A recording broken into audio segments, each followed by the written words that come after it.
Okay, guys, we're back again. Jeff Gibson with True Covenant Ministry. We're going to continue this teaching on the blessing that's going to wind up going to the Gentiles, right? This was always the plan from the beginning, that Abram is going to go on when he becomes Abraham. He's going to receive the sand of the sea blessing when he gets into Isaac, and we're going to trace that sand of the sea blessing as it goes through all the way through Isaac to Jacob. And then from Jacob, he's going to skip over Joseph and go directly to Ephraim with this sand of the sea blessing. Hosea talks a lot about that. Paul talks a lot about that. Paul is all over it. Okay. So again, we're just going to jump into this teaching. I hope this video finds everybody well. This whole world's pretty crazy and a lot of stuff going on. So anyway, we're going to jump right into this teaching about the covenant to the house of Israel, to the Gentiles, to the Goyim, to the nations, those disobedient nations. That's us. Okay. So anyway, here we're just going to get right in it. Okay, so now we're going to go on to Genesis 12. Where are we going? 12, 2. And we're going to look at this and we're going to kind of break it down. And I will make thee a great nation. Okay, let's look at this word great. Okay, and I'm going to have to get out of the way. Okay. Great is gadol. It's Strong's number H1431. We see something right off the bat that there's one of the first words that comes up is that they will be insolent. Okay, they're going to be a great nation. They're going to be, and we're going to find out nations, but they're going to be insolent, right? Okay, they're going to be rebellious, right? And then let's look at this word nation. It's going to be Strong's H1471, Hebrew 1471. Goyi. If you put an I-M on the end of that, it becomes goyim. Goyi is goy is a nation. Goyim is nations, plural. If you put that I-M on the end of it, it makes it plural, nations. Goyim. Apparently from the same root as H1465, means a foreign nation, right? They're going to be defined as not being Judah. They will be Israel, not Judah. The Goyim are not Judah. And so, if hopefully you watched the video last week where we define Israel and Judah, they are not the same. Goy and Goyim are not Judah. We are Israel. We're different. We're the house of Israel. Let me be more specific. We are the nations, and we're going to see that in these covenants. If you hear, once again, if you hear someone from Judah call you a goyim or a goy, many times that is not meant to flatter us, right? It's saying that we're a heathen. That's all I'm going to say about that for now. There's a whole lot behind that. But anyway, the great nation, the Gadol Goy, we're an insolent nation. We're a rebellious bunch of people. So anyway, that's who we are. We're going to find that out. We turn our back left and right, which, we're all guilty of it. But anyway, let's go back to 12:2. Let's look at 12:2 again, and we're going to get out and we're just going to look at it in full. I will make thee a great nation. It's going to be nations before it's over. And I will bless thee and make thy name great, and thou shalt be a blessing. And I will bless them that bless thee, and curse him that curseth thee. And in thee all the families of the earth will be blessed. Now here we're starting to see the first hint of who we are in this covenant, right? This is kind of that first little hint about how we're going to find out what our place is in this covenant, that through Abram, all the families of the earth will be blessed. Okay. So, let's go to 17:4, and we'll look at that. 17:4. As for me, behold, my covenant is with thee, and thou shalt be a father of many nations. Neither shall thy name any more be called Abram, but thy name shall be Abraham, for the father of many nations, Goyim, many nations, Gentiles. Many nations have I made in thee. Now we're starting to see a little bit bigger picture of who we are in this covenant. We are the descendants of Abraham. So, he's not talking about that you're adopted into this covenant through Abram. He's saying that he is the father of many nations. And if you haven't had a chance to watch, I believe his name is Nathaniel Jeanson, with Answers in Genesis. He's has a PhD from Harvard University, and they're using genetics to go back and take another look at who we are. It's extremely, to people that are looking at history, they are rewriting what we thought about our history, right? People are, for example, I'm Native American.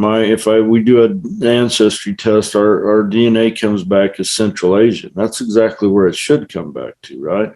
That we were scattered from Assyria. They're finding that all over the world, that we're all far more closely related than we think we are.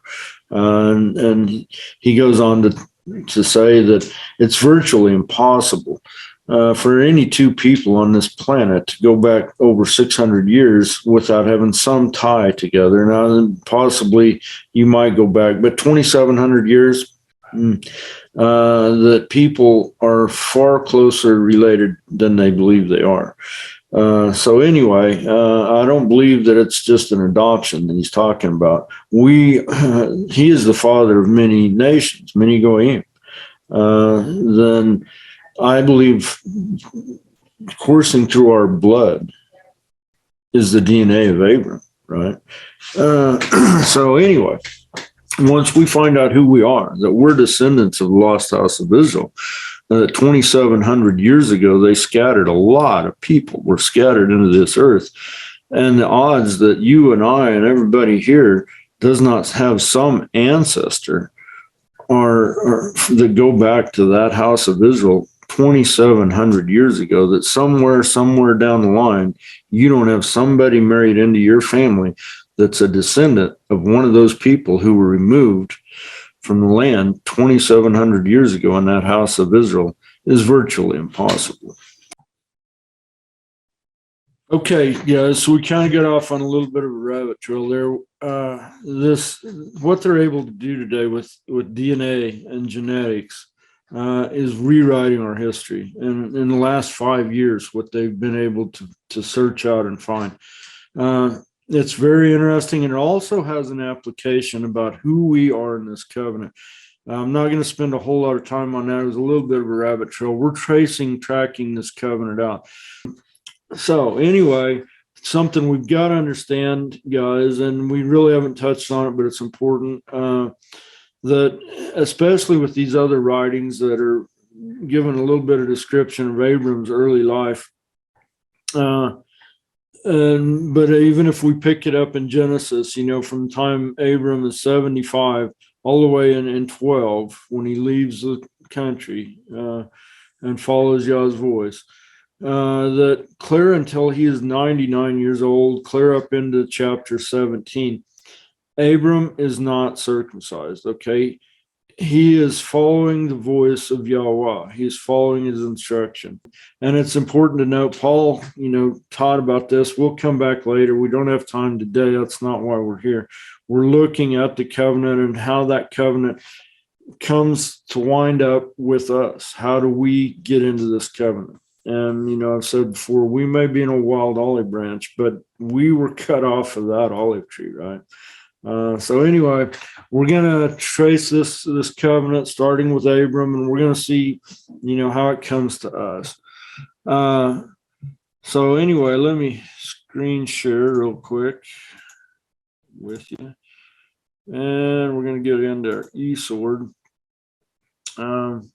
Okay, so now we're going to pick up again in Genesis 17, 15 through 20. Okay. And Yahweh said unto Abram, as for Sarai, thy wife, which means the head woman, Sarai, and we're not going to dwell a lot on it, but Sarah shall her name be. Sarah actually takes on the implication of a queen, nobility, or nobility.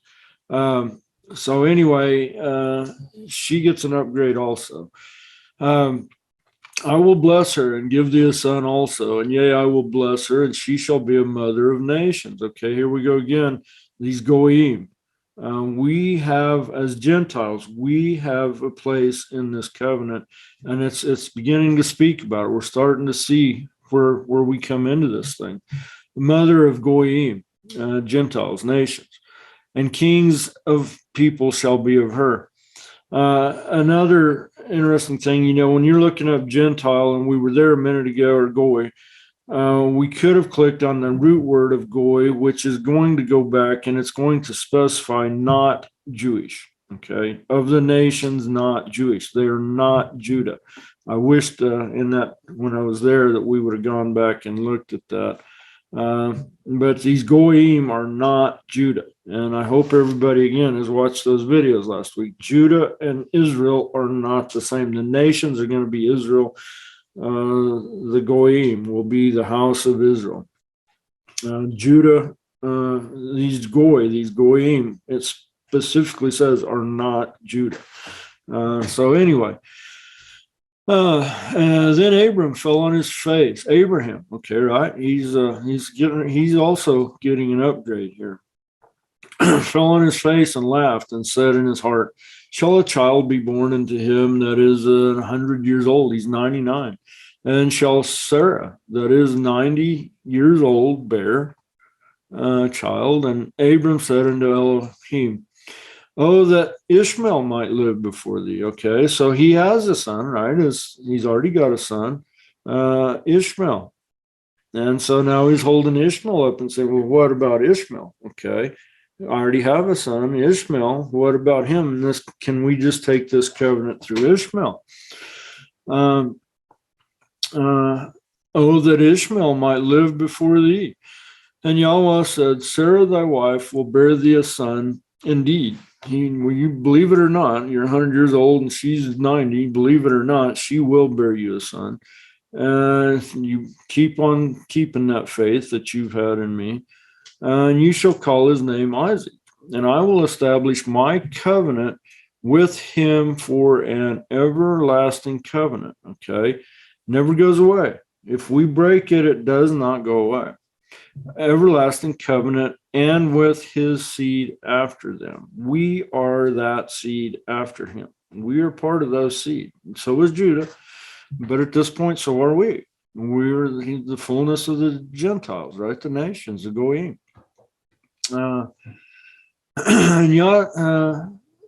Let's see.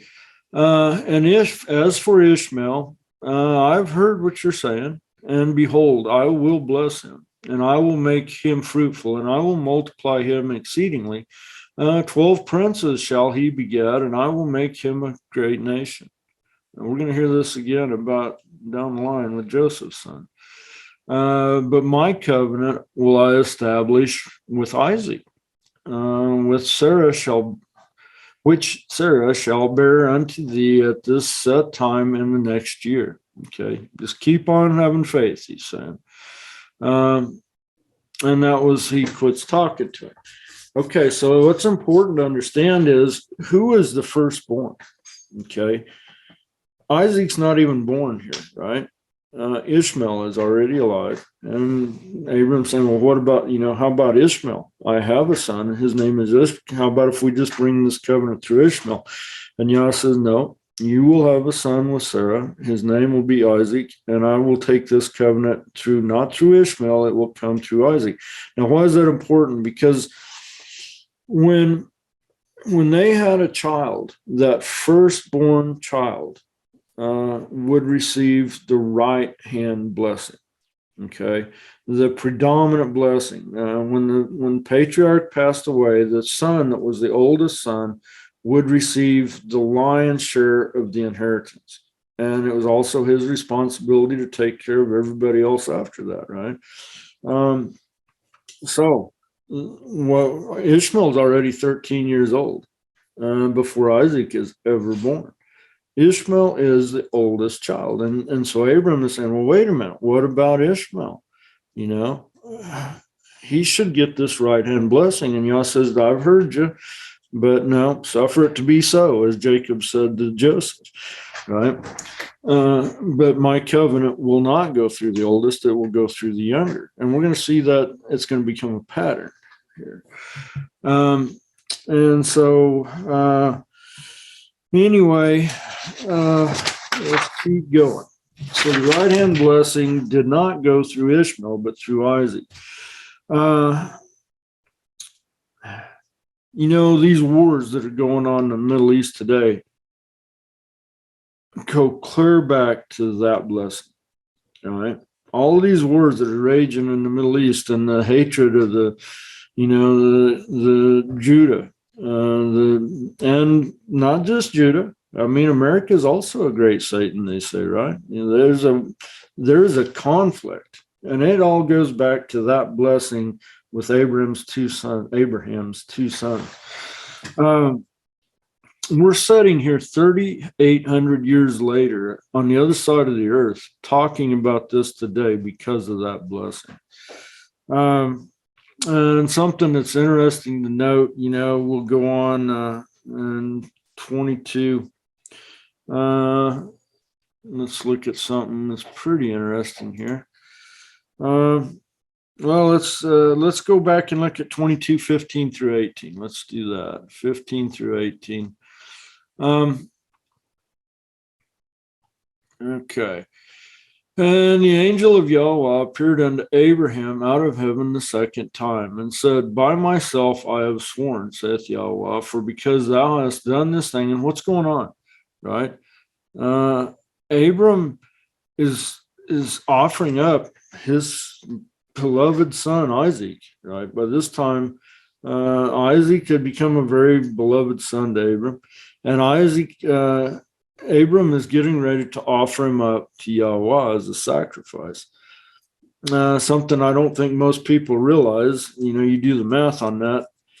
Isaac is not an 8-year-old kid or a 5-year-old kid, right? Isaac is 25 years old at this point. He's not just some little helpless. Isaac is, and if you read some of the other writings, Isaac clearly is willing to be a participant in this thing. In fact, he almost is his idea.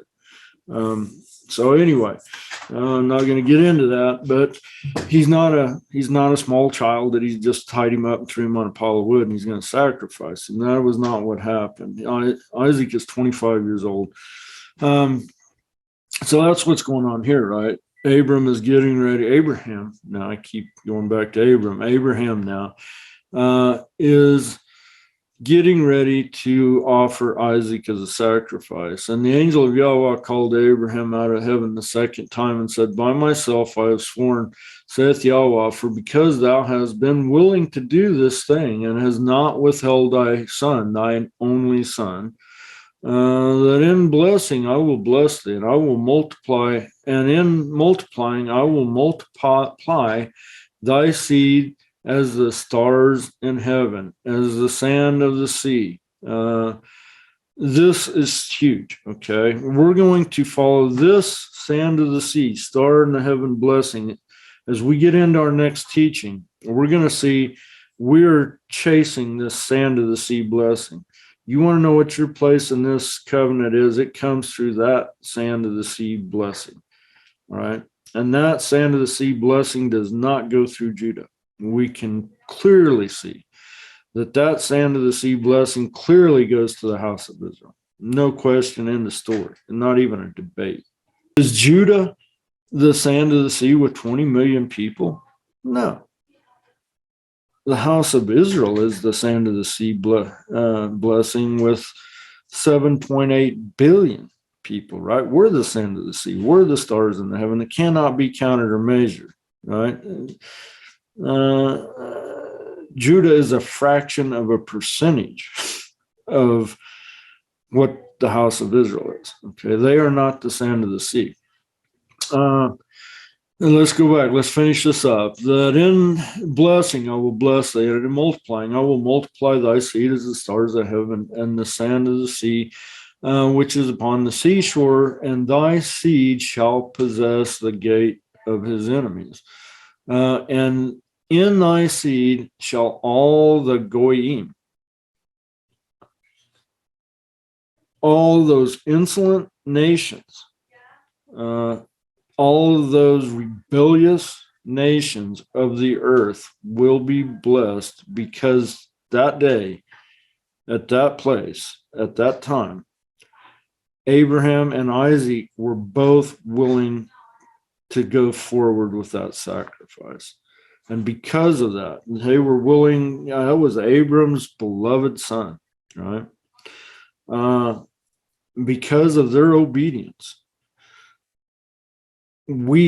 That is how this sand of the sea, these goyim, these rebellious nations, this is how we enter into this contract. And it was always the plan. Okay. This is not God. Yahweh is not having to shift things around and adjust something because this happened and he didn't see it coming. Well, now how am I going to do this now? No, this was always the plan. That the sand of he was going to bring the whole world into this covenant. All right. And in thy seed shall all the nations, the goyim of the earth, be blessed, those who are not Judah. In thy seed shall all those who are not Judah. Who's the other one? The house of Israel. Be of the earth, be blessed, because he obeyed that day. All right. So anyway, something I was going to point out is kind of just the rest of the story, Paul Harvey deal, I guess, maybe. In Genesis 22:23. Well, it says it here. I don't have to go back. And Bethuel begat Rebekah, and 8 Milcah did bear to Nahor. Okay, who's Nahor? Nahor was Abram's brother, right? So Abram's brother, Nahor's wife, bore him 8 children. Okay, and his concubine, whose name was Ruamah, she bare also Tebah and Gama and Thahash and Makkah. Okay. So who is Makkah? This is just kind of a little neat tidbit. The Makkah, actually the sons of Makkah came to be known as the Maccabim, right? They're plural. The descendants of Makkah were the Maccabim. Okay. In the English, you take that M off and put an S on there. So they were the Maccabees, right? And who are the Maccabees? The Maccabees, right? Who saved Judah from Greek oppression in 164 BC, before Messiah. These Maccabees, who were not descendants of Abraham, right? These Maccabees were not from Abraham. They were from Abraham's brother, Nahor. Actually, the Makkah was Abraham's nephew, who went on to become the Maccabees, who pushed the Greeks out of Judea 164 years before Messiah. So that's just kind of a neat little interesting tidbit. Okay, guys, so what I want to drive home here, this is so exciting, right? this has not caught Yahweh or Elohim off guard, right? It's not like something happened and he was like, oh, I didn't see that coming. Now I've got to redo everything. It messes up the whole thing. This is not what happened. This was always the plan, that the nations were going to come back. These goyim, these rebellious, insolent nations were going to come back. We see that from the beginning. This sand of the sea blessing that comes to us, Paul was all over this, right? Romans is nothing more than Paul saying, wait, these people, they came in the land. They turned their back on a covenant, did not void that covenant. They turned their back, and not only did they walk away from it, he booted them out the door on the way out. But he's still holding, just because they broke it doesn't mean that he's going to walk away from it. This is a covenant, not a contract. Paul is all over this. The entire book of Romans, Paul is all over this. Let's go. Let's look at 11 Romans. Let's start in 9. Let's just go there. 9:24. Maybe screen share. Screen share. Okay, we're going to go to Romans 9. Let's look at this. Okay,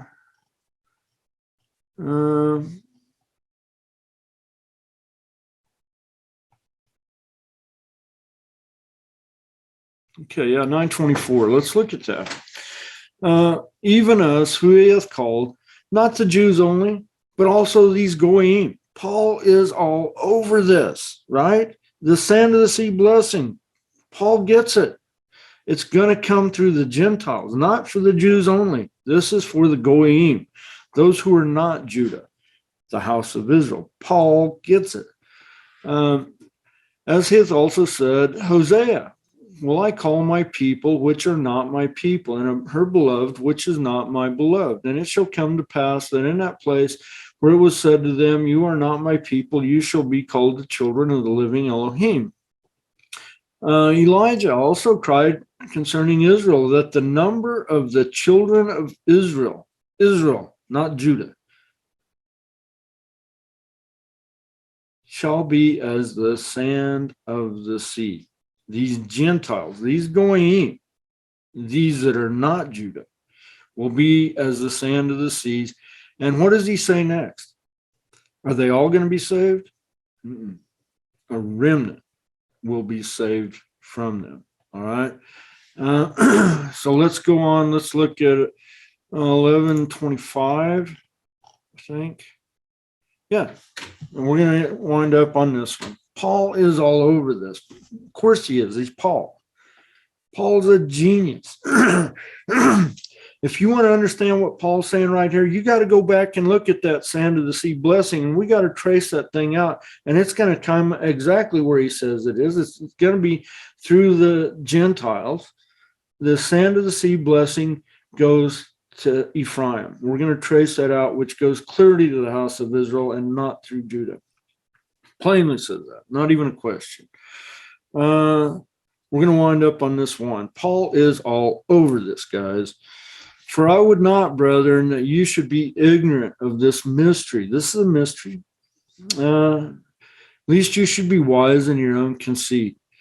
That blindness has happened to Israel for a reason, so that all of Israel can come back in. All the Gentiles of the earth, the sand of the sea, have the opportunity to come back in to this covenant that Yah never turned his back on. Will they all do it? Nope. We just saw in 9:25 that only a remnant will. In 9:26 and the ish, only a remnant of Israel will be saved. Is that anything different than what we've been saying this whole teaching? Only a small, the path is narrow. Most are not going to find it. Only a remnant of the house of Israel will find it. We just figured out in the last video who we are, the house of Israel. But at the end is like, okay, well, big deal. We are the house of Israel, but so is 7.8 billion other people, right?